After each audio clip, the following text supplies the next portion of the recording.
समस्त कक्षा 10वीं के छात्र छात्राओं का इस चैनल पर मैं हार्दिक अभिनंदन करता हूं, स्वागत करता हूं। मैं आज कृदंत के अंतर्गत तद्धित प्रत्यय के विषय में आप सभी को जानकारी देना चाह रहा हूं। तद्धित प्रत्यय में सर्वप्रथम तव प्रत्यय के विषय में आप सबको ज्ञान प्रदान करना चाह रहा हूं। तव प्रत्यय का प्रत्यय शेष बचता है और शब्द बनाता है।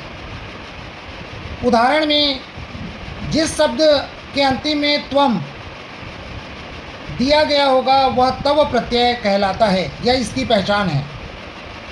जैसे सर्वप्रथम उदाहरण में दिया है देव त्वम। अब इसे सामान्य शब्द और प्रत्यय को अलग करना है तो यह होगा शब्द देव धन तव। देव धन तव शब्द बनाएगा देव त्वम, क्योंकि मैंने पूर्व में आप सभी को जानकारी दे दिया था कि त्वम का तव प्रत्यय शेष बचकर शब्द बनाता है।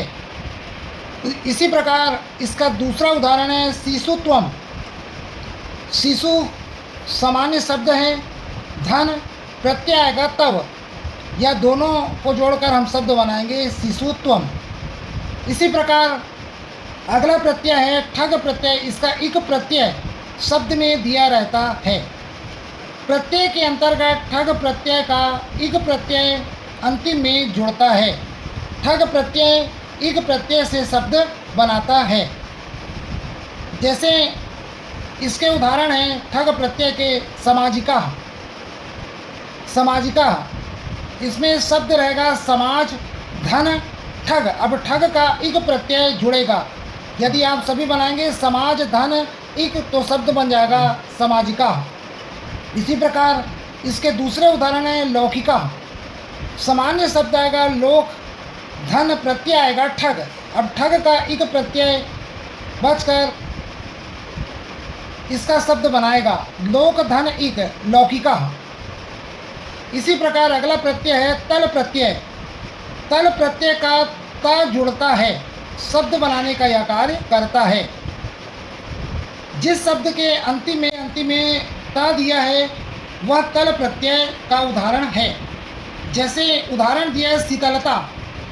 सामान्य शब्द आएगा शीतल धन तल। अब तल का यदि ता वर्ण जुड़कर शब्द बनाएगा यह हो जाएगा शीतलता। इसी प्रकार इसके द्वितीय उदाहरण है सज्जनता। सामान्य शब्द आएगा सज्जन धन, ता के स्थान पर आएगा तल प्रत्यय। सज्जन धन तल शब्द बनाएगा सज्जनता। इसी प्रकार तृतीय उदाहरण तल प्रत्यय के अंतर्गत मनोहरता। सामान्य शब्द है मनोहर, ता के स्थान पर तल प्रत्यय आएगा मनोहर धन तल, शब्द आएगा मनोहरता। प्रत्यय में सानच प्रत्यय है। सानच प्रत्यय का मान जुड़ता है और शब्द बनाने का कार्य करता है। जैसे उदाहरण दिए सेव माना। अब इसमें सामान्य शब्द हो जाएगा सेव धन, मान का प्रत्यय आएगा सानच, सेव धन सानच। अब सानच का मान शब्द शेष बचकर शब्द बनाएगा सेव माना। लभ माना उसी प्रकार उदाहरण है सानच का। सामान्य शब्द है लभ, प्रत्यय आएगा सानच, सानच का मान शब्द शेष बचकर शब्द बनाएगा बराबर लभ माना। अर्थात जिस शब्द के अंतिम में मान शब्द दिया है वह सानच प्रत्यय का उदाहरण है। इसी प्रकार अगला प्रत्यय है कत्वतु प्रत्यय। कत्वतु प्रत्यय का वान जुड़ता है। जिस शब्द के अंतिम में वान दिया गया है वह कत्वतु प्रत्यय का उदाहरण है।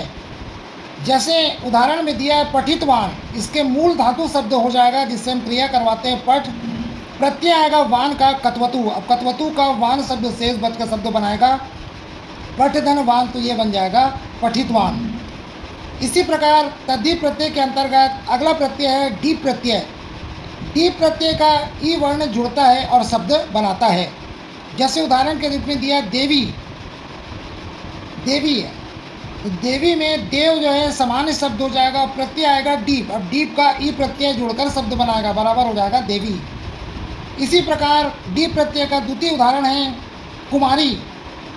इसमें सामान्य शब्द आ जाएगा कुमार धन, दीप, दीप का ई प्रत्यय जुड़ाएगा, कुमार धन दीप, तो ये बन जाएगा कुमारी। इसी प्रकार तृतीय उदाहरण किशोरी, किशोर धन दीप, दीप का ई वर्ण जुड़कर शब्द बनाएगा किशोर धन दीप किशोरी। तद्दीप प्रत्यय के अंतर्गत अंतिम प्रत्यय है टाप प्रत्यय। टाप प्रत्यय का आ वर्ण जुड़ता है और शब्द बनाता है। जैसे उदाहरण दिया है कुशला, कुशल के बाद आ की मात्रा दिया है, तो आ की मात्रा जहाँ दिया है वहाँ हम प्रत्यय को इस पर जोड़ेंगे। जैसे ये आएगा कुशल धन टाप, शब्द आएगा कुशला। इसी प्रकार सेवका, द्वितीय उदाहरण है सेवक धन टाप, बराबर आएगा सेवका। आप सभी को तद्दीप प्रत्यय के अंतर्गत मैंने आप सभी को उदाहरण सहित इसे समझाने का प्रयास किया है। आप इसकी पुनरावृत्ति करते रहेंगे। मैं अगले विषय वस्तु के लिए पुनः आप सबके समक्ष उपस्थित होऊंगा। धन्यवाद।